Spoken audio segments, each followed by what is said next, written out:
سب سے پہلے عالمی معیشت کے لیے بڑی خبر۔ پاکستان کی ثالثی میں ایران اور امریکہ کے درمیان اسلام آباد مفاہمتی یادداشت پر عمل درآمد کا آغاز ہو گیا۔ امریکی سینٹرل کمانڈ نے اعلان کیا ہے کہ امریکی فوج نے ایرانی بندرگاہوں کی بحری ناکہ بندی ختم کر دی ہے، جس کے بعد ایرانی بندرگاہوں کی جانب بحری آمد و رفت بحال ہو گئی ہے۔ خلیج فارس میں امریکی فورسز کسی بحری جہاز کا راستہ نہیں روک رہی، تاہم حتمی معاہدے تک امریکی نیوی کے بحری جہاز خطے میں موجود رہیں گے۔ امریکی نائب صدر جے ڈی وینس کا کہنا ہے آبنہ ہرمز سے ایک دن میں 1.25 کروڑ بیرل تیل کی ترسیل ہوئی ہے۔ آبنہ ہرمز پر 60 دن تک کوئی فیس وصول نہیں کی جائے گی۔ پرشین گلف اسٹریٹ اتھارٹی کو اجازت نامے جاری کرنے کی ہدایات دی گئی ہیں۔ ایران کے قومی سلامتی کونسل کا بیان کے مطابق سیکیورٹی وجوہات پر جہازوں کو مقررہ وقت اور راستے سے گزرنا ہوگا۔ تکنیکی تفصیلات پرشین گلف اسٹریٹ اتھارٹی کی جانب سے جاری کی جائیں گی۔ آبنہ ہرمز میں آمد و رفت بتدریج بڑھائی جائے گی اور بارودی سرنگوں کی صفائی اسلام آباد میمورنڈم کے تحت انجام دی جائے گی۔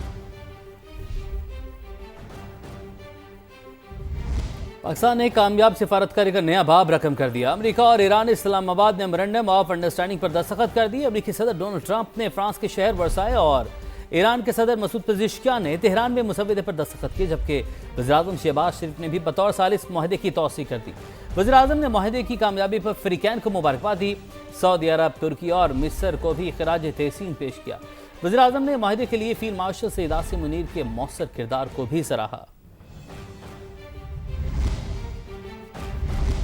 وزیر اعظم شہباز شریف نے دورہ سوئٹزرلینڈ منسوخ کر دیا۔ سفارتی ذرائع کے مطابق اسلام آباد مفاہمتی یادداشت پر الیکٹرانک دستخط ہو چکے ہیں، اس لیے وزیر اعظم کا دورہ منسوخ کیا گیا۔ اب اس معاہدے پر عمل درآمد کا مرحلہ شروع ہو چکا ہے۔ اعلیٰ ترین سطح پر پیش رفت کے بعد رسمی ملاقات کے بجائے عمل درآمد زیادہ اہم ہے۔ پاکستان کا مقصد متفقہ خاکہ فراہم کرنا، کشیدگی میں کمی اور نفاذ کے لیے راستہ ہموار کرنا تھا۔ اگلے مرحلے میں تکنیکی مذاکرات ہوں گے، جن میں پابندیوں میں نرمی، بحری سلامتی، جوہری امور، تصدیقی طریقہ کار اور مرحلہ وار عمل درآمد پر بات چیت ہوگی۔ اس فریم ورک پر اب ماہرین کی سطح پر کام کی ضرورت ہے۔ معاہدہ فعال ہے اور پاکستان اس کے نفاذ کے لیے بھی سرگرم ہے۔ ایرانی سپریم لیڈر آیت اللہ مجتبی علی خامنائی کا ایرانی عوام کے نام پیغام۔ کہا امریکہ اور ایران کے درمیان مفاہمتی یادداشت پر دستخط ہو گئے۔ اس مرحلے تک آنے کے لیے حکام نے نیک نیتی کے جذبے کے تحت بھرپور کوششیں کی۔ امریکی صدر نے بے بسی کے عالم میں ہر طرح کے ذرائع استعمال کیے۔ ایرانی سپریم لیڈر نے کہا اس معاہدے سے متعلق میری اصولی رائے مختلف تھی۔ صدر مسعود پزشکیان نے ایرانی قوم کے حقوق کے تحفظ کے لیے یقین دہانی کروائی۔ انہوں نے ذمہ داری قبول کرنے کا عہد کیا تو میں نے اجازت دے دی۔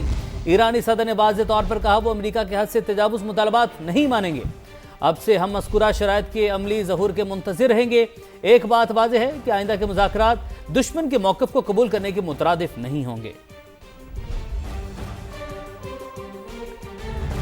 تیل کی ترسیل شروع ہو چکی ہے۔ دنیا اب محفوظ ہو گئی ہے کیونکہ ایران کبھی ایٹمی ہتھیار نہیں بنا سکے گا۔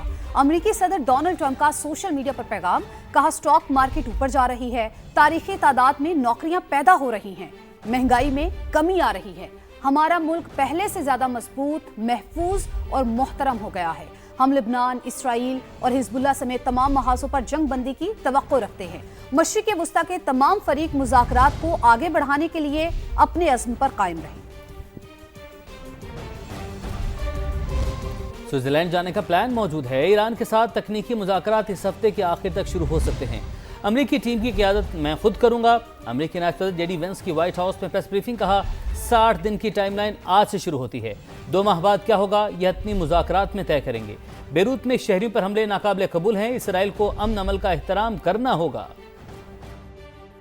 The period officially started today. The Iranians, for the second night in a row, did not shoot at any ships in the Strait of Hormuz, so their nuclear program has been completely destroyed. The only way that they would ever get any benefit of the bargain is if they comply fully and change their behavior. The United States isn't giving up a cent of money to Iran. The United States wants to have a better relationship. We feel quite confident that we can temporarily lift those sanctions without going to Congress and seeking their approval on that. The Israelis, just like everybody else, have to respect this peace process. There's a major explosion that goes off in a civilian population center in Beirut, and a lot of people who have nothing to do with Hezbollah lose their lives.